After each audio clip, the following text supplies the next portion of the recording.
For tonight's debates, we have very strict rules in place. To protect our staff, to protect the candidates on stage, we're making sure that all of our crew has masks and everyone coming in the door has to show proof of vaccination. To make this night possible, as unusual as it may be, we relied on a number of our community partners, closest of which, of course, is the Somerville Chamber of Commerce, helping us produce this event. Thank you to the Somerville Theatre and the Freeman family for this beautiful space we're in tonight. And of course, for you watching at home. I hope you vote, and let's go watch the debate.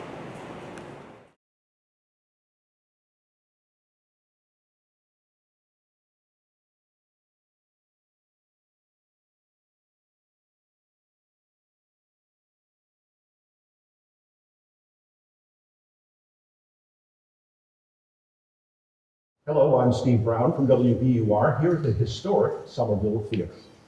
I'm your host for tonight's debate, produced by the Somerville Media Center and sponsored by the Somerville Chamber of Commerce. I'll have with me tonight Councillor Will Mbah and Councillor Katjana Ballantyne, the first and second place finishers for the mayoral race in Somerville.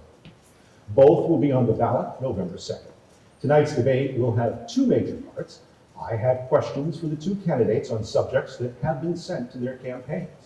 Candidates will have a minute to answer, and both the candidates and I will have our timekeeper in sight just off stage. In the second round, candidates will ask questions of each other with 30 seconds for the question and 1 minute for the answer. Candidates will be allowed both opening and closing statements of 2 minutes each. So we will get underway. Your opening statement today will be with Katjana.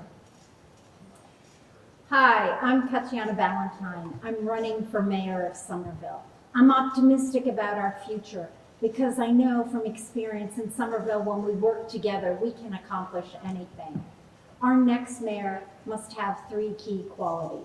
She must embody the cultures and values of Somerville. She must have an inclusive leadership style, and she must have the skills and experience to be chief executive. I best bring those 3 key qualities to the mayor's office. I was born and orphaned in Greece, adopted there by my Scottish father and Czech-German mother. We are a family of immigrants, and we immigrated to the United States when I was 4. I learned then that some people are afraid of differences. It could be your accents, it could be your foods, or it could simply just be your culture. I learned the important lesson to include everyone and value differences. I was the first in my family to go to college. I worked as an aide for children with disabilities, as a lifeguard, and I used student loans to get a BA and an MBA. I've worked for over 30 years, and I have professional experience in international supply chain management, nonprofit, and local government. I've served on the City Council 7.5 years, twice elected City Council President, and my professional and adult experience has taught me to value inclusive leadership. I've moved to Somerville in 1993. I felt I could fit in, and I'm grateful that my husband and I have raised our 2 daughters here. My vision for Somerville is a city that is equitable, inclusive, where we can all thrive together, no exception. If you share in this vision, I ask for your vote on November 2nd. Thank you. Thank you. Will Mbah. Thank you. My name is Mbah. I'm City Councilor at large and candidate for mayor. I'm running for mayor of Somerville because for too long the needs of the most marginalized in our communities have been ignored. Government is not working for them, and because it's way too hard for people to live and raise their families here. I know exactly how this feels. I'm an immigrant from Cameroon, and I know what it's like to feel like you're working hard but barely getting by. My parents both died when I was a young boy, and I was raised by my family members and in a foster home. In 2010, I was lucky enough to receive a visa to come to the United States and work. But when I came here, I saw that our government did not always work for you when you need it most. So many people in Somerville have a similar experience. Whether it be with housing or education, I've experienced these issues as well. I know what it's like to move every year because of rising rents. I know how issues of environmental justice are intertwined with issues of racial justice. There have been progress on some of these issues, but it has not happened quick enough.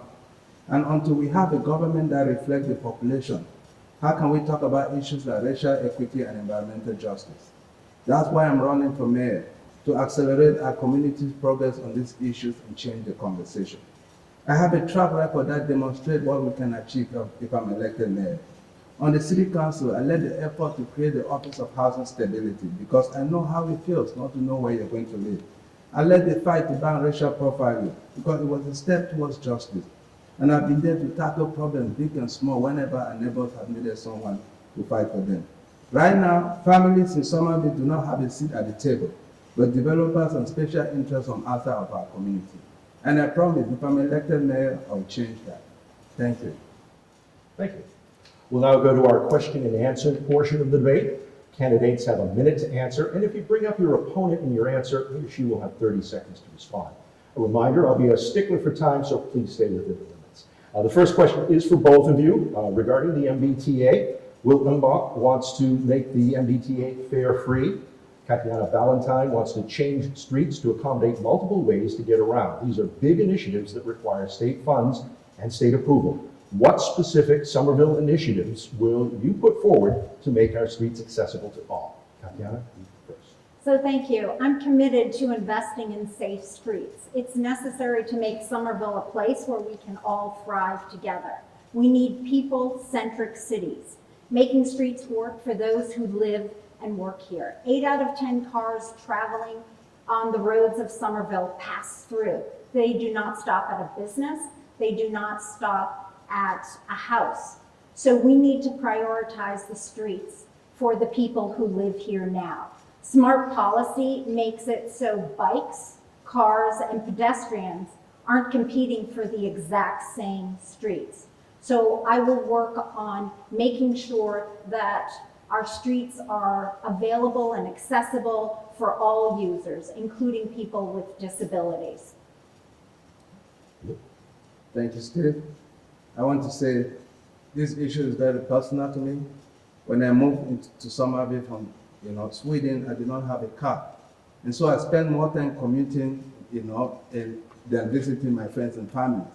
So this, and also as a founding member of Somerville Alliance for Safe Street, I've been working, very hard on these issues to make sure that we have traffic calming measures in this city. I recently just even put another board order to make sure that we actually put children crossing sign in all our intersections. These are issues that we need to take seriously. When you're a senior here and you're a person with disability, you're almost invisible in this community. We need to change that. We need to invest in our community to make sure that our streets are safe. And the most people even suffering from this street safety, they are the most marginalized. Look at McDrive Highway. The same people suffering from street safety, they are the same people suffering from noise pollution. So that is what I'm committed to do as mayor. Thank you very much. Next question is directed to you, Will. You have said that you will work to ensure that women who have shouldered the worst of the pandemic have the resources they need to return to their careers and ensure their children are taken care of. What are the specifics of that plan? Thank you for that question. Again, this is something that is very personal to me because I have 2 children and just this pandemic has shown just how much my wife has put enormous sacrifice, in most women have to put their career on hold because of this pandemic. So one of the things I will do is to analyze, like the gender pay gap in the city to make sure that, women are paid equal pay for equal work. Because right now we don't have that statistic. We need to make sure that women are supported fully. Hire a new director for empower the Somerville Women's Commission to make sure that they have the resources to be able to support each other and thrive in this pandemic. This is something that we don't do that enough as a city. We don't support, and most of the people, the women even who have gone through this are the most marginalized.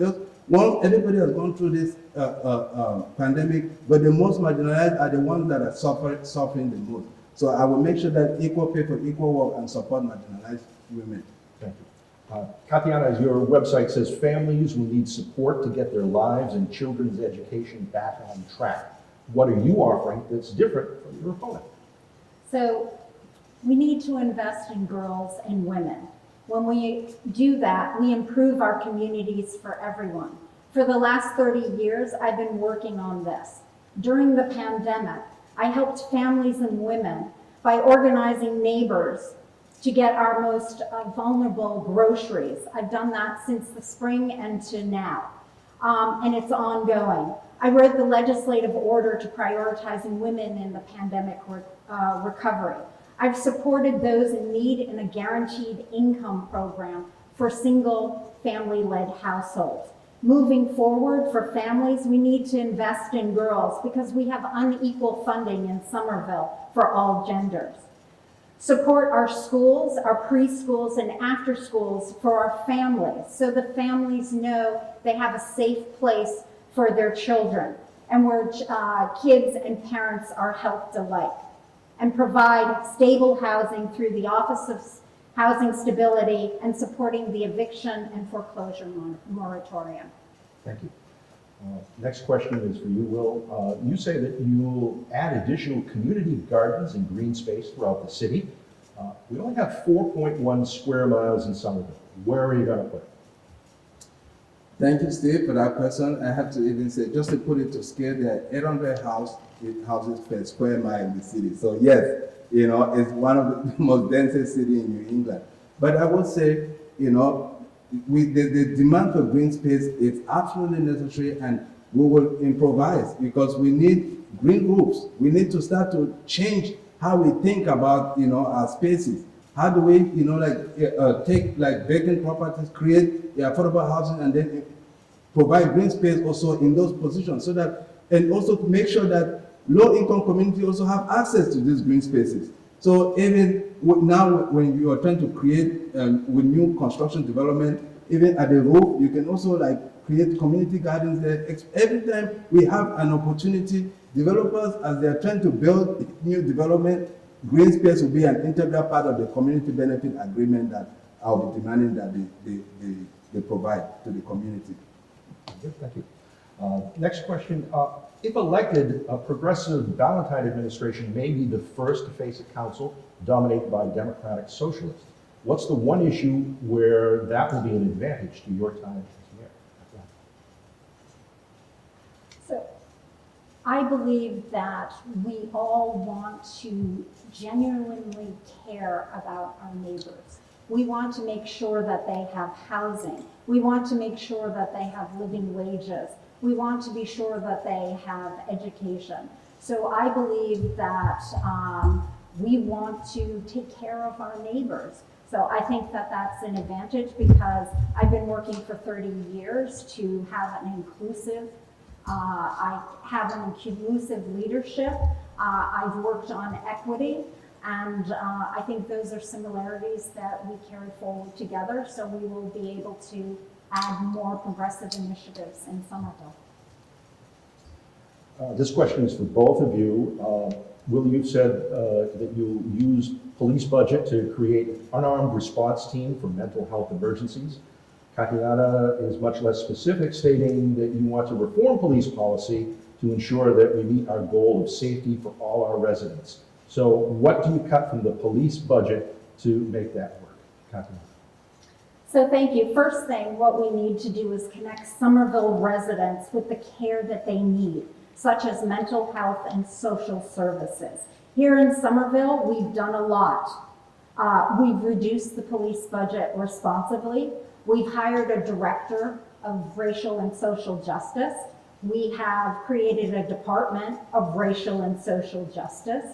We have charged that department with reimagining the police, considering and establishing civilian oversight commissions, which was deemed a priority of the Human Rights Commission 21 years ago. But there's more to do. What do we need to do? We need to make sure that all voices are at the table. The people who are most affected should be included in developing the policies and not just the loudest ones. Thank you, Steve. Again, this is a question that is personal to me. As the only person of color on the city council, somebody who has been racially profiled by the police, you know, I led the effort to ban racial profiling, and also led the effort to create a civilian oversight board to hold the police department accountable. I would say, right now, you don't need somebody with a gun to go treat somebody who is mentally ill. You don't need somebody with a gun to go treat somebody who is homeless. Those are things that Police even have no business at the construction site. We need to revisit some of their contracts. That is how you kind of like divert. You don't even need police in the schools because schools are meant for guidance counselors. We need to reallocate those resources. And they themselves have spoken to a bunch of them. They say, well, I don't want to go address a homeless person. Somebody that is equipped to do that should go do that. That is what I'm committed to doing as mayor in transforming our community because I've experienced these issues personally. Next question is to both of you. Membership in a labor union is often considered one of the best ways to achieve good paying jobs, decent benefits, and job security.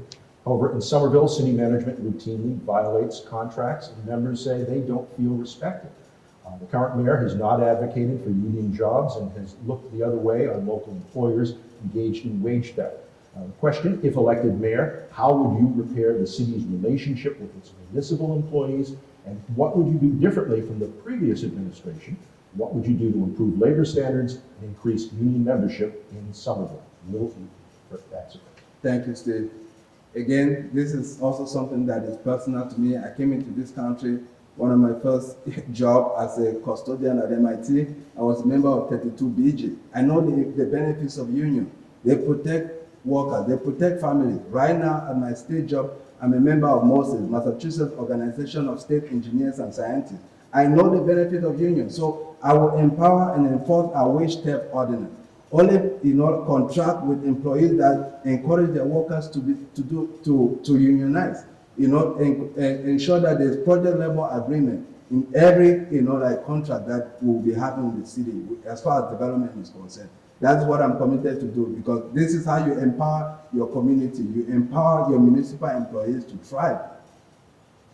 Thank you. Katjana. Thank you. I've been working for 30 years on the same things the unions value. I've been working to get people living wages, health insurance, education, job training, access to career ladders opportunity, economic mobility. I did that work in Boston in my nonprofit work. And I personally know firsthand the impact that unions have. When I was 11 years old, my mother was diagnosed with stage 4 ovarian cancer and only had health insurance because her union fought for her. She was diagnosed and 6 months later they wanted to take the health insurance away from her. So everyone deserves these basic rights. I'm known for my inclusive leadership. I'm known for bringing people to the table. And as I've demonstrated in my time on the city council, I've been the only one who's hosted a labor forum so that union members can hear about development projects coming in so they can have their living wages and their health insurance benefits. Thank you. This is next question is to both of you. This question is from the Somerville Chamber of Commerce.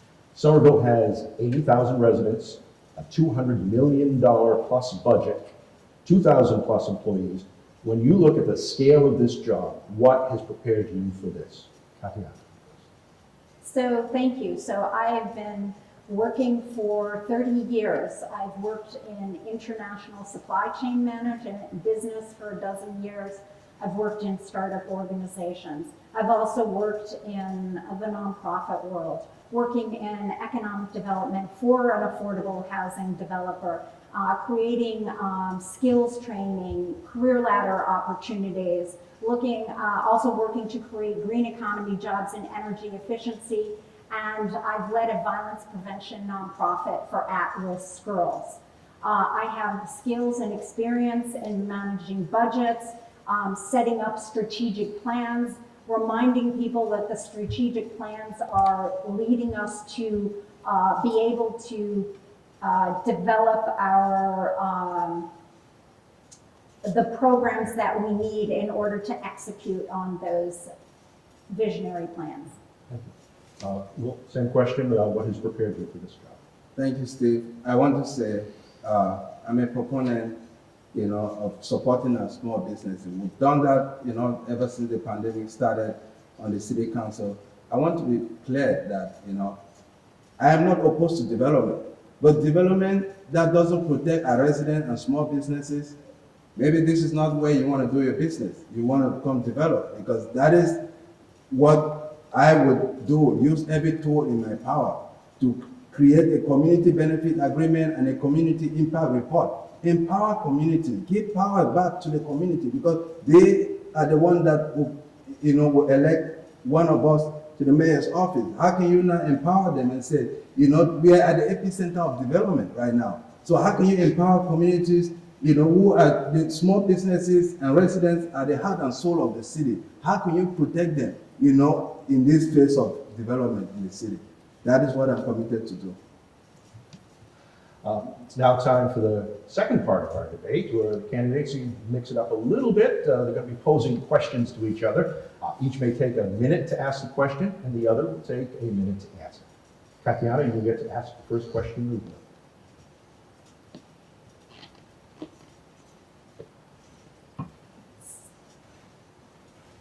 Well, I was proud to work together on the plastic ban ordinance with you. What is one other thing we've worked on together to make Somerville more progressive that you are proud of? I want to say, thank you for the question, first of all, by the way. The plastic ban ordinance was, the tip of the iceberg. I have spent my entire professional life and career fighting for the environment. And right now, in the city, I have been endorsed by a climate action group called Sunrise Movement, because they have seen me as the only person who is capable of using his skills and expertise and his background in environmental science to combat climate change in our city. So there's a bunch of ordinances that will work together. I cannot enumerate all of those. We've probably taken similar positions throughout the entire council, but I have committed my entire career in solving environmental crisis problems. Okay. Will, you get to pose a question now to Katjana. Katjana, you've mentioned several times in this introduction that you value inclusivity. But on our city council meeting on March 11, you voted against extending the period of time allowed for candidates to gather the signatures they need to get on the ballot. This was after you had filed to run for mayor and would have allowed more first-time candidates to participate in our city's elections. Why did you vote to make it harder for candidates to qualify for the ballot in the midst of a once-in-a-lifetime pandemic? Thank you for the question. I have to be honest, I don't really remember that particular speaking one. I believe that there was probably some discussion in terms of timeline and how it would butt up against the budget and the budgeting time for the city. I have been known for my inclusive leadership. I have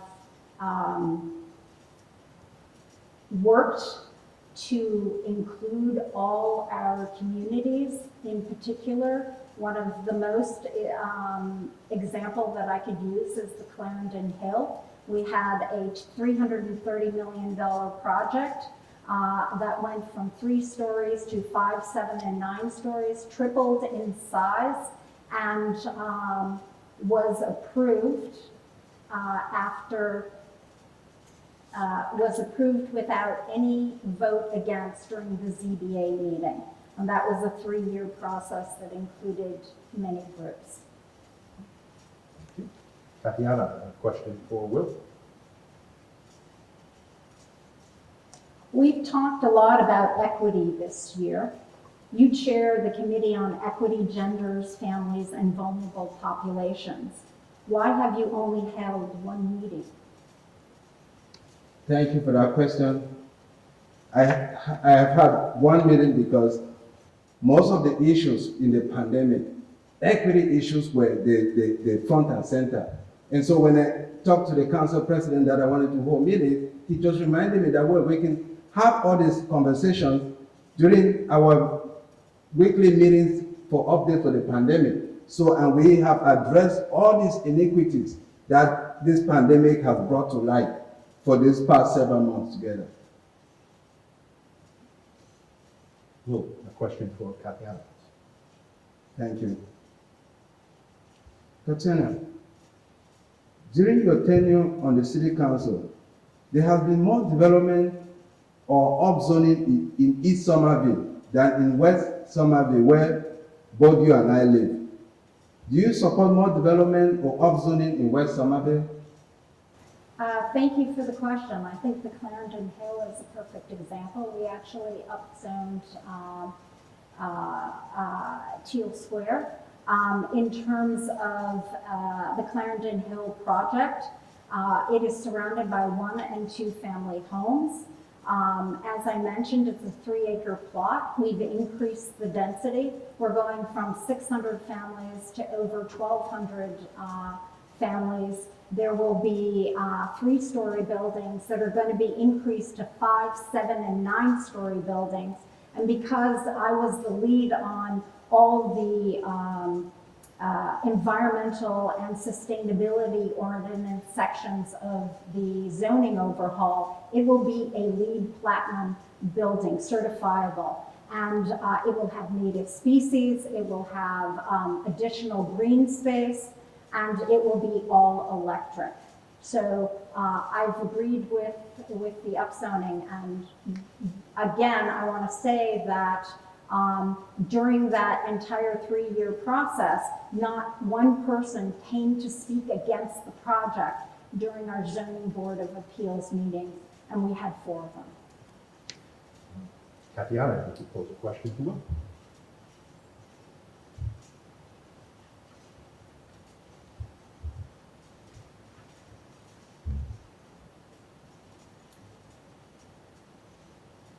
Women, especially women of color, have been disproportionately impacted by job losses due to COVID. Earlier this year, I proposed and co-sponsored a resolution calling on the mayor's administration to implement various measures in prioritizing women in our post-COVID recovery. I collected groceries every month for the last 15 months to help families during COVID, and I trialed a guarantee income program. What will you do as mayor to help address the unique economic issues that women and families face now? Thank you for that question. I just provided this answer, in the course of our debate about, first of all, gender parity, and I said these were issues that were personal to me. I've seen the sacrifice that women have made in this pandemic, and some of them have even had to forego their career, because of the pandemic, to take care of their kids and their family. So I said that one of the first things I would do is to, use summer start, analyze the gender parity gap, equal pay for equal work, to empower women, and also empower the Somerville Women's Commissions, give them the tools and resources they will need to be able to do their job. Hire a full-time director also as well. So these are the things that I have said it here before, and I'm glad that we are also thinking about those things together. But that is what I'm committed to do, to empower our women and our community members to be able to go back to work and take care of their family, even bringing universal pre-K to the city so that they don't have to stress on that. Thank you. Will, if you could pose a question to Katjana. Thank you. So Katjana, the school committee and superintendent skipper are considering bringing police back into the schools by reinstating the school resource officers program. Do you believe police have a place in our children's schools? Thank you for the question. No, I don't think there should be armed police in our schools. I think the only time there would be a need for that is if there was some violent issue going on that required that. I'm just going to follow up. Answer your own question that you just posed to Katjana. Oh, thank you, Steve. I think police have no place in our children's schools. So they're both in agreement. Yes. Okay, I just wanted to pop in there. Forgive me for interrupting. Katjana, you have the next one. Thank you. Will, you have said on your website that we need a Somerville Green New Deal. We have one. I wrote it. You voted for it in September of 2019. Why are you saying we need a new one? Or why do we need one? Thank you for the question. I think your Green New Deal was a statement of values and intent. It summarizes what some of the climate forward is looking for as far as the issues are concerned. I think it was limited in scope because it has no element of the wealth gap wasn't there, racial justice wasn't there. I did not say anything about ecology. So that is why my own new Green New Deal will be a Green New Deal written, by the people and for the people that are most impacted by climate change. So I'll a give you- comment on that, I will just correct the record. If people want to go onto the city's website, you will see that it in fact is a visionary transition plan. It talks about the built environment, vulnerable populations. It talks about green economy jobs. It talks about what the international community is doing, what the Somerville community is doing. It is a visionary transition plan that covers everything, not just one thing. Can I follow up? I think it- Yeah, you talk about in your Green New Deal, you talk about carbon pricing. Isn't that, like a preference of the oil and gas companies? I am talking about moving away from fossil fuel, and the visionary plan, and it's a transition plan, and the climate activists in Somerville have strongly been supportive of it. Okay. Yeah, the same climate activists that, in some of it, like Sunrise Movement, have endorsed me as the only candidate that is capable to combat this climate crisis. Congratulations on that. What I would say is I have been the lead my entire tenure on the city council. I have authored the Somerville Green New Deal. I have organized coalitions of activists, building scientists, urban planners, architects to help craft the LEED Platinum certifiability of the zoning court.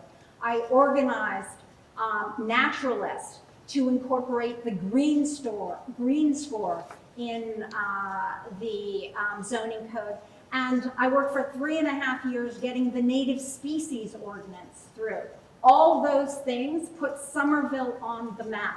I did that by organizing the groups, and the rest of the state and the country understands that I put Somerville on the map as a leader. New topic, new question. Thank you, Steve.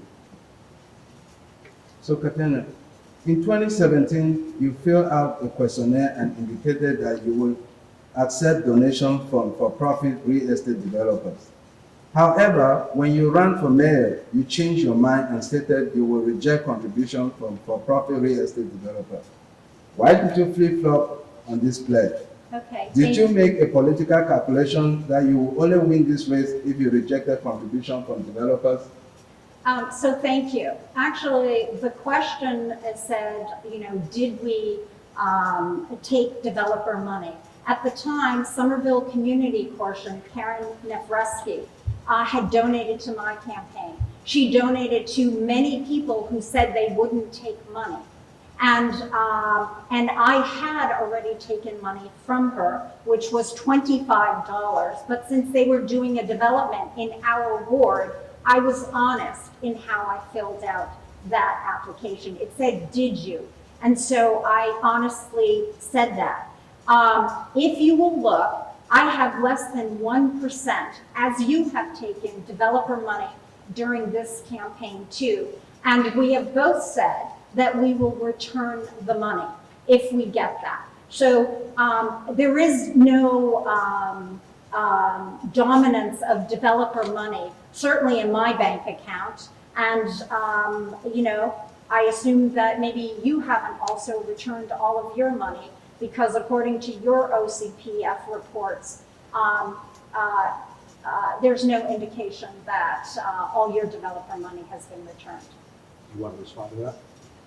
Yeah, I have refunded any developer money that I got. I don't even think that it's even less than 1% that it's every time I took a pledge And like when people donate, I have somebody that goes through, and if there's any developer money, I've given it back. I've taken a pledge, I've done the exact same thing. So developer money is not an issue in this particular race, but you have money still on your OCPF that was donated to you on August 23rd, and I don't see that there was any indication that you've returned that. August 23rd, I don't know what you're talking about. Okay. But I have, you know, when you talk about, can I continue? When you talk about that you're giving, you know, money back, you know, you claim that, you know, like you don't take contribution from developers. And it was discovered also on August 18 that you accepted contributions from developers, multiple developers with businesses in Somerville. So it's, I don't know if you've refunded it back. Yes, and it's identified on the OCPF with a note that we've refunded it. But Will, you also have taken developer money in this. You have not returned it all either. But what I'm saying is, it appears that we both believe in the same thing, that we don't want large developers to have unequal access or advantages, and that we want to advocate for our community and our residents. Okay, down to the final two questions here. Katjana, would like to go to a new topic or follow up on this? I'm going to ask if you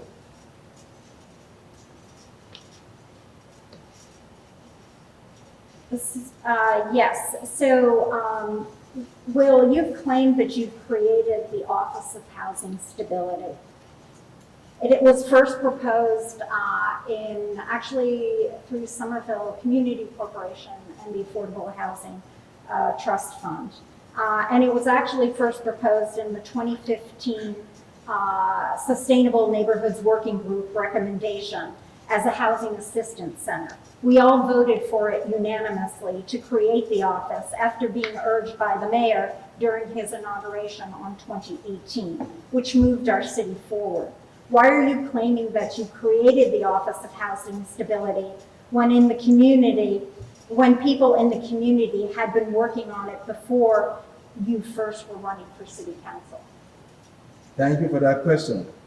When I ran for office, that was those were issues that were on my literature.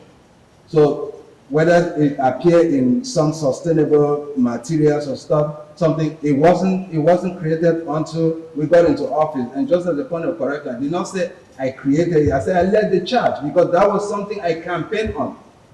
I'm a movement candidate.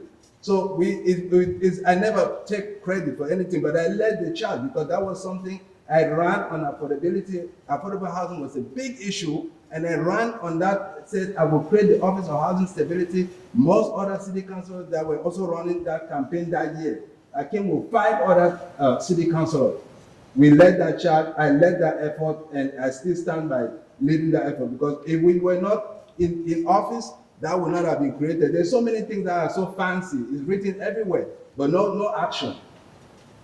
Just as a response to that is, I would say, no, we have slowly ticked away at that list. If you look at the recommendations that are in the Sustainable Neighborhoods Working Group list, the City Council has been working on all of those. Even university housing was on there, community land trust, using DIF financing. Will, final question for Katjana. Thank you.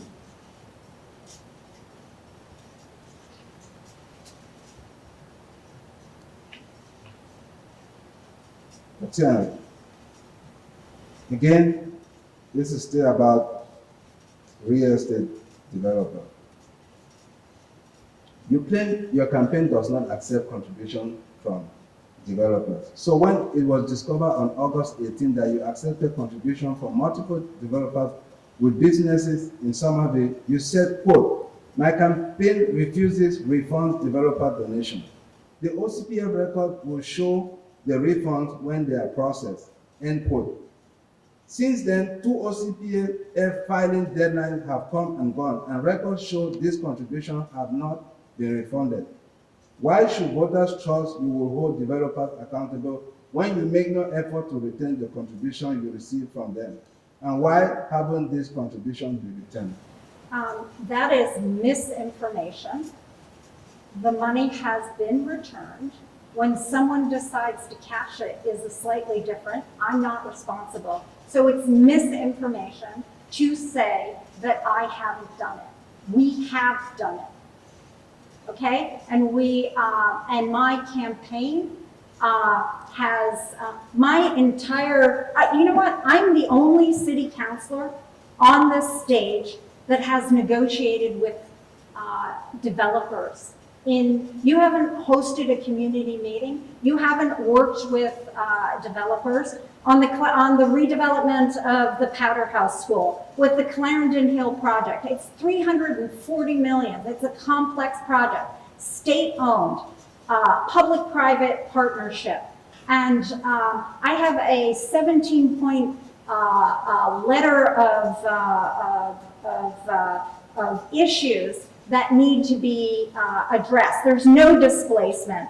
They get high quality housing, a new intersection, a LEED Platinum, native species, more park space, 2 community rooms. And yes, I was integral in negotiating that. And I've made people's lives better because I've legislated for this. We're getting towards the end of the debate, so now it's time for each of you to give a 2-minute closing statement. Thank you so much to the Media Center for setting up this great forum, to Somerville Theatre for hosting us. Will, thank you for the great conversation and the debate. And Steve, thank you for moderating.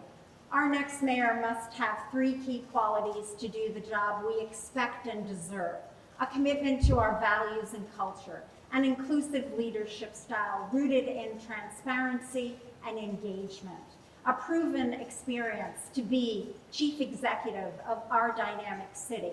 I'm running because I best bring these 3 key qualities to the mayor's office.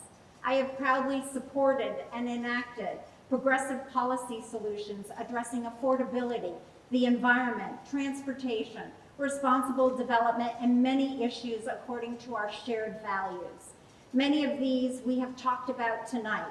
I have not only made sure that the voices of our many active residents are heard, but I've worked to listen to the voices of our neighbors who can't always attend our meetings.